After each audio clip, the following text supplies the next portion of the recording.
Diaspora FM Eden TV du groupe de presse international ITV, informez-vous autrement grâce à nos correspondants locaux et à nos veilleurs citoyens actifs sur le terrain au Bénin et à l'étranger. Diaspora FM, le journal.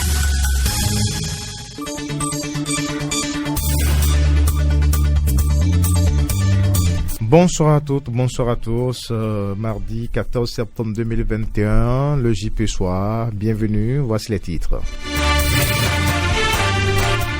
Le ministre des Affaires étrangères de la coopération a signé hier un accord de prêt. Il est relatif au projet de densification du réseau numérique haut débit du Bénin. Installation hier des membres en charge de l'appréciation de la représentativité des organisations professionnelles agricoles. C'était lors d'une cérémonie qui a eu lieu à Cotonou. Et en interactualité, la Sierra Leone a annoncé la levée du couvre-feu imposé en juillet pour faire face à une troisième vague de contamination au Covid-19. C'est à la suite d'une baisse du nombre de nouveaux cas dans ce pays d'Afrique de l'Ouest. Voilà pour le sommaire. Merci de prendre rendez-vous de cette session d'information. Corneille Aïssé. Encore une fois, bienvenue à toutes et à tous. Le ministre des Affaires étrangères de la coopération et l'ambassadeur populaire de la Chine près le Bénin ont signé ce matin un accord de prêt d'environ 22 milliards de francs CFA. Il est relatif au projet de densification du réseau numérique haut débit du Bénin. Clémence Tounoucoin pour le compte rendu. Cet accord de prêt d'un montant de 22 milliards de francs CFA va permettre au Bénin d'avancer dans la densification de son réseau numérique. Il s'agit d'un réseau dorsal de 481 km en fibre optique qui va couvrir des localités ciblées et d'un réseau métropolitain qui va desservir plus de 10 villes ainsi que la route des pêches. Aurélie Agbenossi, ministre des Affaires étrangères et de la coopération. Le fait que ce projet va permettre de connecter des zones lacustres à la fibre nationale par la technologie et de faire ça dans le seul but de rendre la technologie numérique accessible à tous est une réponse aux demandes et aux exigences de notre peuple. Nous sommes dans la trajectoire qui va nous permettre de renforcer les préalables qui sont nécessaires pour créer la richesse, les préalables qui sont nécessaires pour permettre à nos entreprises de devenir performantes dans un monde où la concurrence, la compétition sont de mise. C'est aussi, dans le cadre de cette crise de la Covid-19, l'outil par lequel nous mettons des plateformes qui nous permettent d'opérer de manière sécurisée en réduisant le contact entre les humains et en respectant les gestes barrières. C'est pour toutes ces raisons que je voudrais vous dire toute mon appréciation, monsieur l'ambassadeur, vous dire l'appréciation du président de la République et de notre gouvernement pour cet accompagnement que vous nous apportez. La présente signature d'accord va permettre de démarrer la phase 2 du projet de développement des infrastructures numériques lancé en mai 2016. Xin Taoping, ambassadeur de la République populaire de la Chine près le Bénin. Cette deuxième phase facilitera l'accès des abonnés au réseau et le développement des applications. Grâce à l'amélioration et à l'extension de la fiabilité du réseau dorsal, l'extension des réseaux métropolitains dans les grandes villes, la couverture nationale du réseau sera sensiblement améliorée. La sécurité et la fiabilité des réseaux connaîtra une amélioration évidente. Le Bénin vient ainsi de franchir un pas vers son objectif de devenir la plateforme numérique de la sous-région. Merci à vous, Clémence Tounoucoin. Les membres en charge de l'appréciation de la représentativité des organisations professionnelles agricoles ont été installés ce mardi. C'est à travers une cérémonie tenue sous la coupole du ministre de l'Agriculture à Cotonou. Elle est avec Frédéric Espoir Mambo. Selon une étude récente menée par le ministère de l'Agriculture, la plupart des organisations professionnelles agricoles et leurs fêtières connaissent des situations de mauvaise gouvernance, des difficultés de fonctionnement et même des conflits de leadership.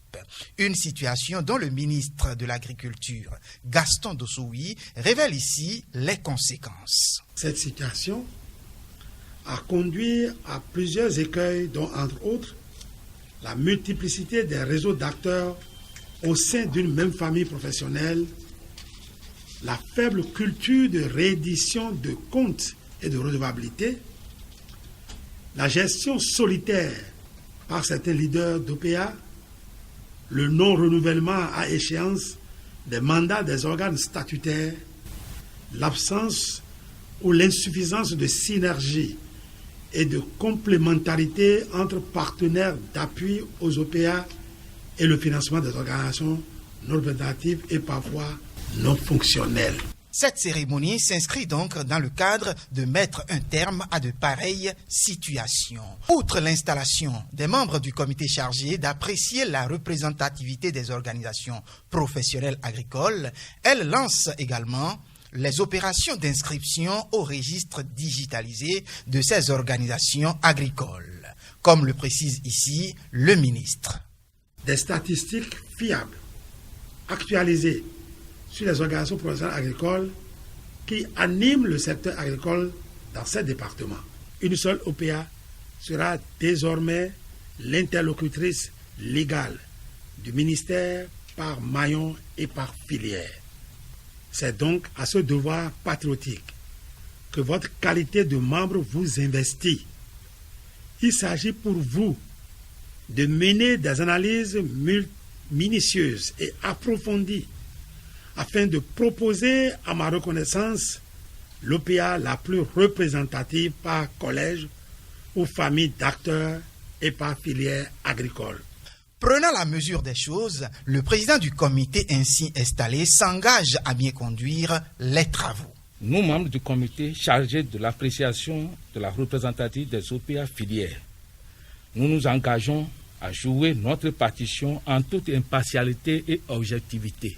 Les résultats de ces travaux permettront un peu plus le développement des filières agricoles, donc le développement de l'agriculture au Bénin. Les travaux de démolition de la portion du domaine public maritime de Fieillon 1 juste en l'aéroport international de Cotonou ont démarré hier par l'ouest au niveau de la voie pavée. Les bulldozers sont entrés en action. Habitations, hangars, paillotes sont entièrement détruits selon le communiqué des ministres du cadre de vie, José Tonato, et de la décentralisation, Raphaël Lacortegnon. En date du 12 juillet dernier, la zone a été illégalement occupée à la suite d'une opération de lotissement non approuvée par les autorités habilitées. Plus de 600 personnes sont recasées sur ce domaine selon Makaponou, sage du quartier Fieillon 1. Le délai de libération des lieux fixés par le gouvernement est arrivé à son terme depuis le 1er septembre 2021. Si les enfants doivent passer une année scolaire couronnée de succès, cela relève aussi de la responsabilité des parents. Les dispositions à prendre par les parents dans ce cas sont énumérées ici par Claude Timbé Azalou.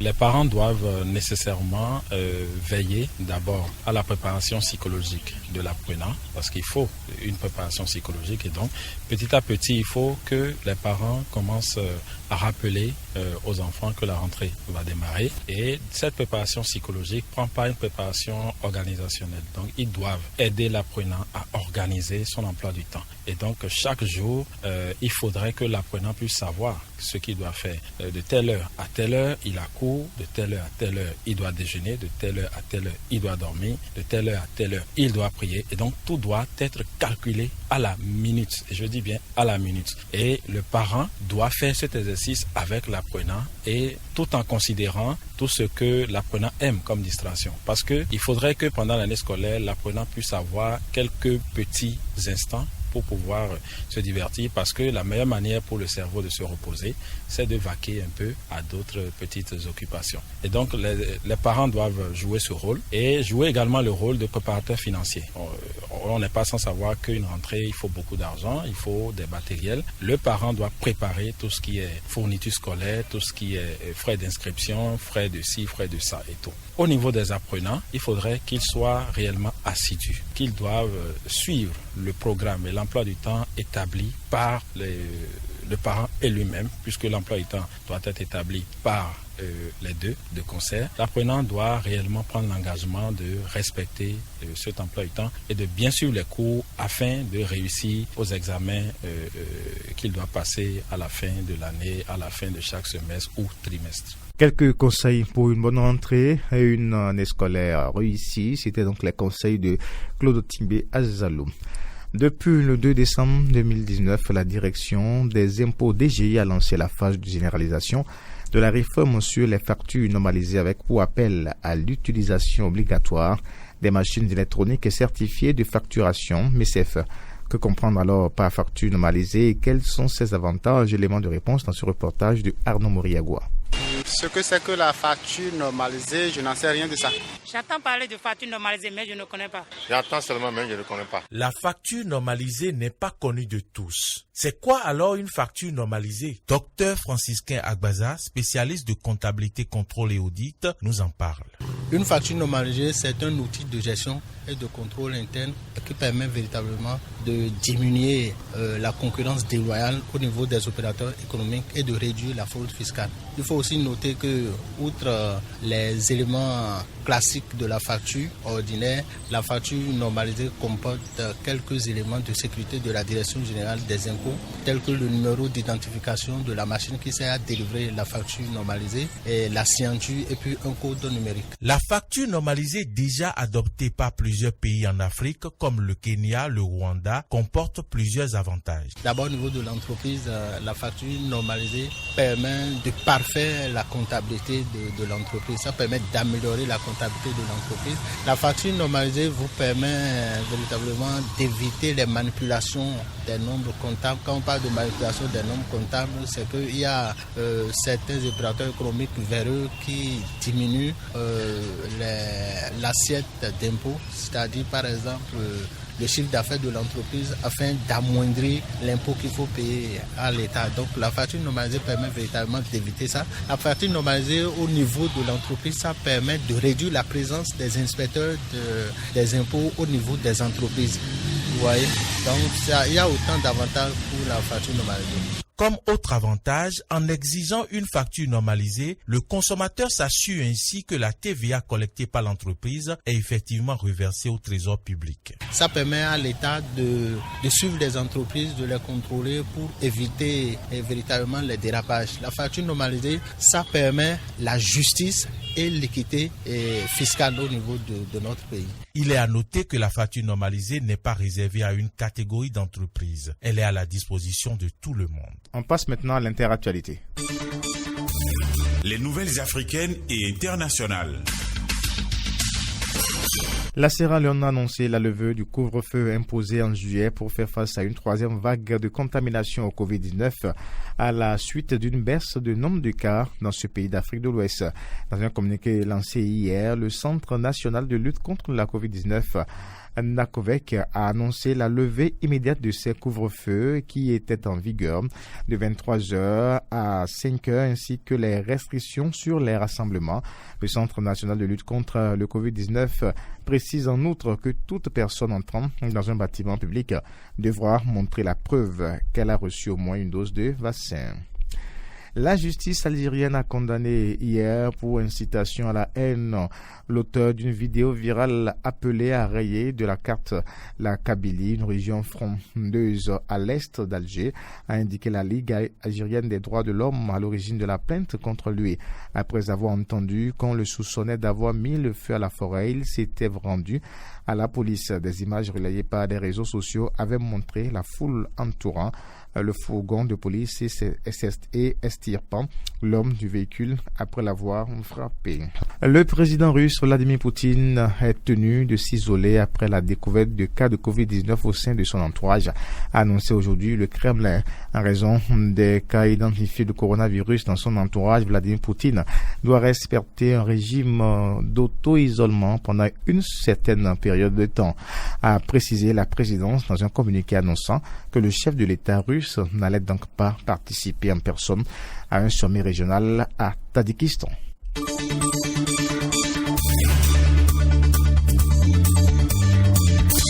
Mesdames et messieurs, c'est la fin de cette édition mise en onde de Marc Fabrel Doigbe, chef d'édition Doka Sarangan, présentation Corneille Aïssé. Bonne soirée chez vous et à demain.